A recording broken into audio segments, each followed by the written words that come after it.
Hello, this is week number 17 for first grade music. And I know that Owen has had probably a big move from Minnesota to Texas this last week. And I hope you're having fun and maybe you're having much warmer weather than we are. And maybe you have no snow, probably have no snow down there. So this is a little bit different for you. Your classroom looks a little bit different this week, but we're glad you're down there. And I'm kind of jealous that you get to do this and have fun with this and be in a warm place. If you remember last week, we started talking about a composer who is a man who makes music, who thinks of it in his head and writes it down. And his name was John Philip Sousa. He had three names. And we learned a little bit about him. And you were writing down, you had to decorate, not decorate, but color a picture of a flag because one of his most famous songs is called Stars and Stripes Forever. And if you remember, he wrote that song about the American flag. And so that's why I sent you a coloring sheet of the flag to color. And we're going to learn a little bit more about him today. He was known as the March King. And so because it was easy for his music it's peppy and happy, and it's very easy to tap your foot to because it's so fun and kind of peppy. And today, if you remember last week, I told you that he spent some time working at the White House in Washington, D.C., playing for the president. His dad had that job at first.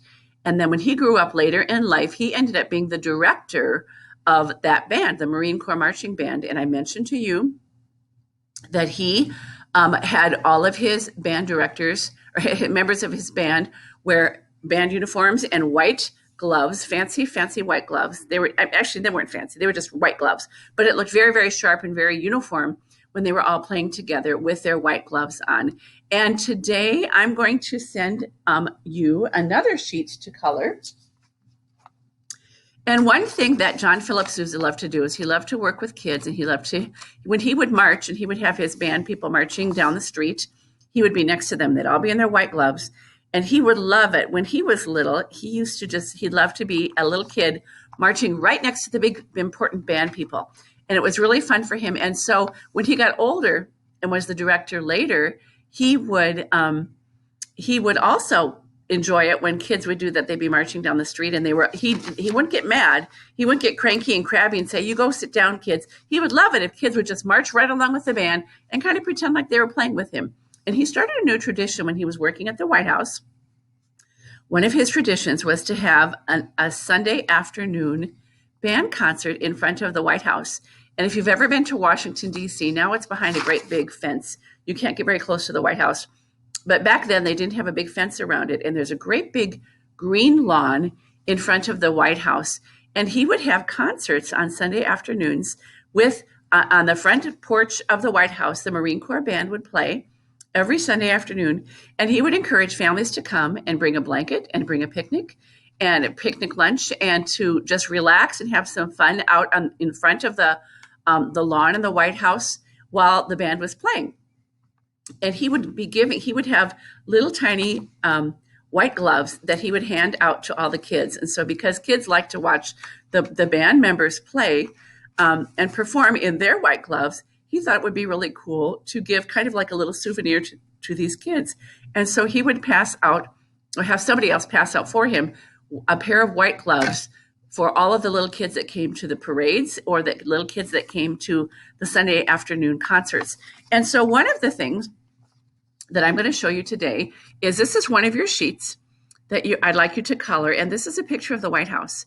And if you look really, really close, there is John Philip Sousa in the front and different people in the band. In real life, there probably were more people in the band, but for this coloring sheet, it's just a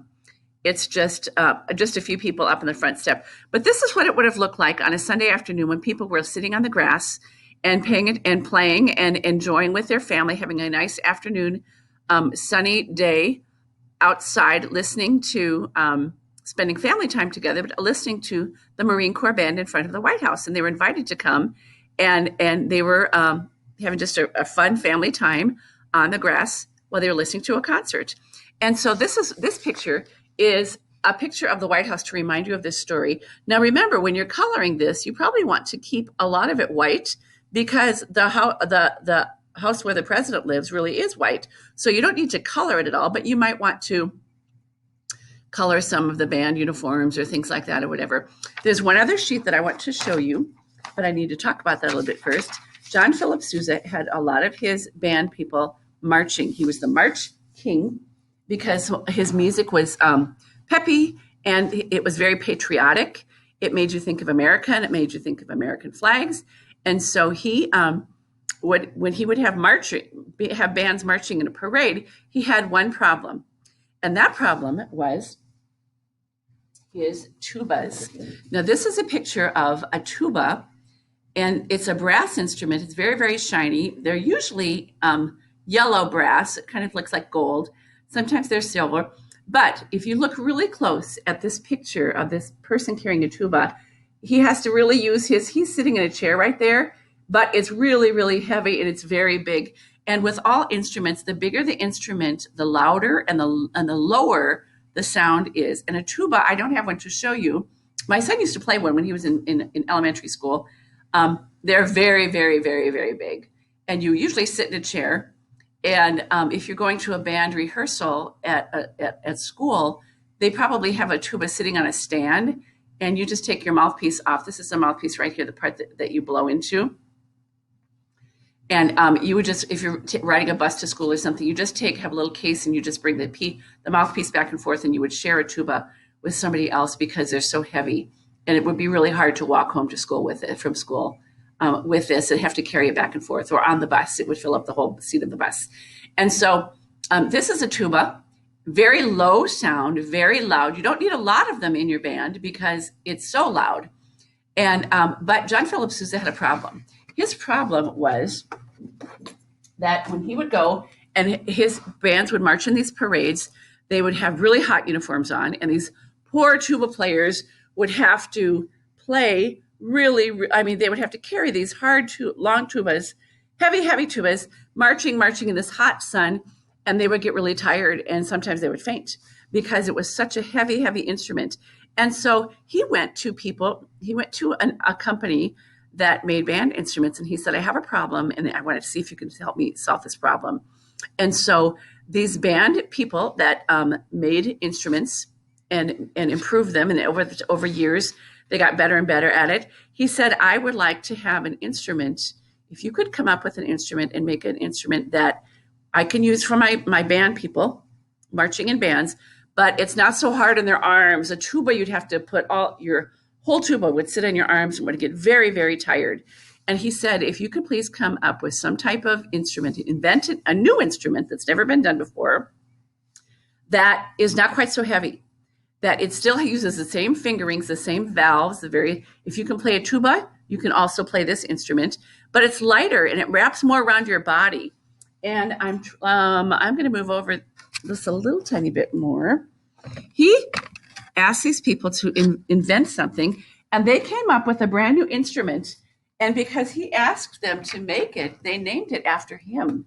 And it's called the Sousaphone. And there's his name right there in the front of that song, of that instrument. They named it after him because he had the problem, and he asked them to come up with a solution. And the Sousaphone had a great big bell, like the regular one, but it kind of wanted, and I'm going to I'll show you a real picture of one, but it was a little bit different. It wasn't quite so heavy. If this is maybe your person in your band, and it kind of wrapped around his shoulder, and there's lots of stuff going on right here. And so his arms were not quite so tired, because it kind of landed on his part of the sousaphone was resting on his shoulder or her shoulder. And so it wasn't quite so hard on your body because the big heavy tubas had to be carried just by your arms. This is called a sousaphone, and that looks like this one right here. It's bigger. It's your body would climb inside here. You kind of wrap it around your shoulders. It rests on your shoulders, and it carries it. More of your body carries it, and so it's not quite so heavy when you're marching in a band. And that's called a sousaphone. It sounds exactly like a tuba. If they were playing them and you had your eyes closed, you wouldn't be able to tell the difference because they're so close. So when John Philip Sousa asked the inventors to come up with a brand new instrument that's easier to carry, they came up with a sousaphone. So the second sheet on your sheet this is a picture of a sousaphone. It's a really, really big bell. It's probably not that big compared to the guy. So it's probably exaggerated a little bit, but this is what it would look like. This is the sousaphone that he had invented, where it kind of wraps around this man's body. It's kind of, I have to do this backwards. It's kind of hard.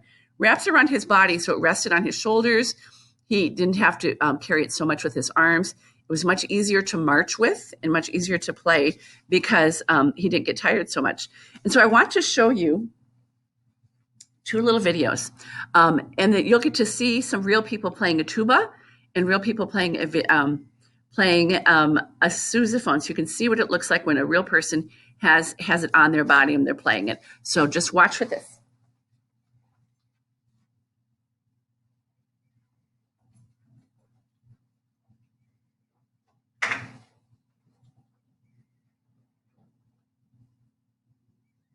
Sousa felt very strongly about training young musicians. He spent lots of time helping school bands and orchestras, and he made improvements to band instruments.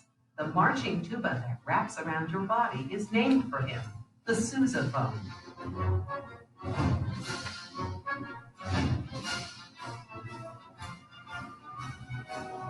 At the age of 77, John Philip Sousa was still conducting.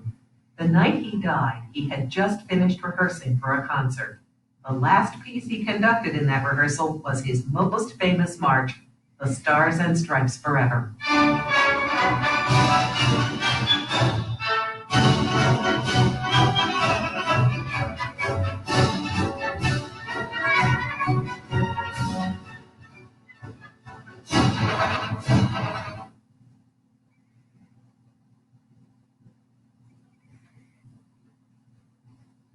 To play the tuba, you need to first identify it, distinguish it from the sousaphone, with which it is commonly mistaken.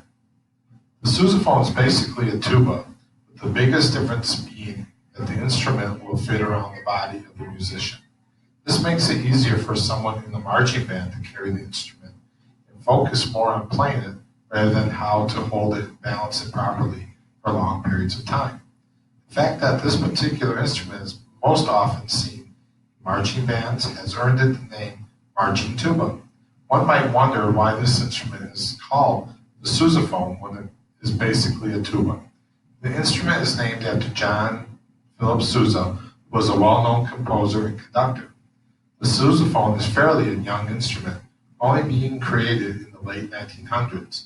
John Philip Sousa wanted to replace the huligan with the tuba, but the tuba was too big and awkward to use. The sousaphone developed was the answer to his problem. It was an instrument that gave what he wanted out of the tuba, but also offered the conveniences and ease with its special design. The bass instrument has the same length of tubing as tubas. The main difference is sap, so that easily fits around the musician, and the bell is overhead so the sound carries better.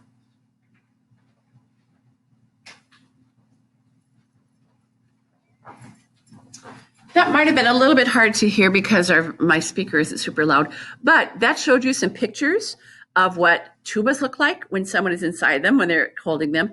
It also shows you some pictures of what a sousaphone looks like when someone is holding it. And this is the story of John Philip Sousa.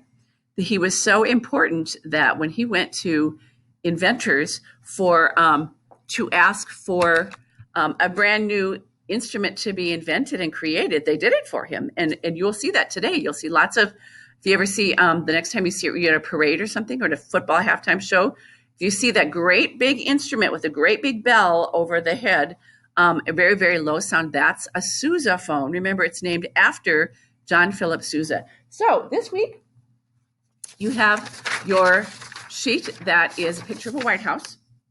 And then it is the second picture is a picture of a person in a band uniform holding a sousaphone. It's kind of a silly picture. The last part of it is a word search. And I think we started doing word searches last year in kindergarten, but this is a word search about John Philip Sousa. And it's kind of fun. Word searches are really fun because there are words that are hiding inside these letters. You have to look for them, and the words are here at the bottom. And all of these words at the bottom have to do with what we talked about for John Philip Sousa.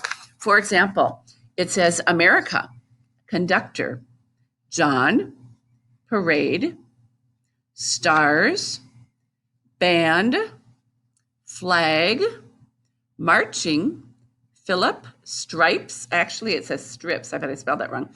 A beard, and forever, music, and Sousa. So you're probably going to be doing a lot of word searches in the next couple of years. It's fun to do this at school. It's kind of a fun worksheet, but you're still reviewing what we talked about. So I would love it if you've completed your worksheet and sent a copy back to me and show me your picture of how you did. Well, we were talking about John Philip Sousa. So enjoy your second week talking about the composer, John Philip Sousa. See you next week. Bye.